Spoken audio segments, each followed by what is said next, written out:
Ngayon po ng sinasagawang pagtitipong sa EDSA ngayong araw ay narito po sa studio, spokesperson po ng Iglesia ni Cristo, ang kapatid na Edwil Sabala. Kaya Edwil, magandang umaga po. Magandang umaga po, Ka Nelson. Apo.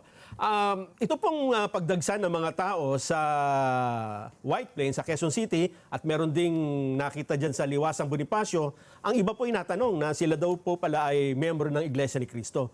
Ano po bang dahilan? Bakit nagtungo doon ang ilan nating kababayan at kasama ang mga miyembro ng INC? Magandang katanungan po at dala-dala ko nga po ang statement na nais kong basahin ngayon sa mga nanonood sa atin.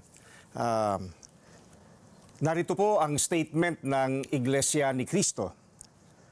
Hindi tutol ang Iglesia ni Cristo sa pagpapatupad ng batas, pero tutol kami sa pagbaluktot sa batas, lalo na kung ang layunin ay para pagtakpan ang katiwalian.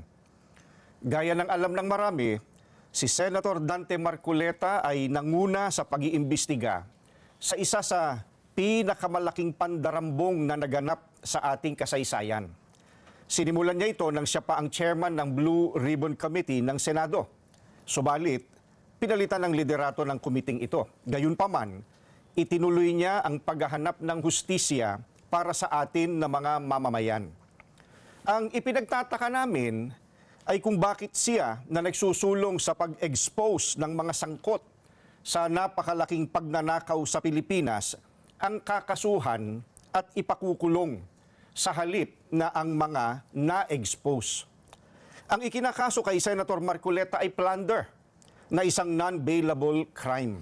Sa makatwid, ipakukulong siya at hindi pwedeng magpiyansa hanggang hindi natatapos ang pagliliti sa kanya. Sa madaling salita, ay hindi na niya maitutuloy ang paglalantad o pag-expose sa mga sangkot sa pandarambong na naganap.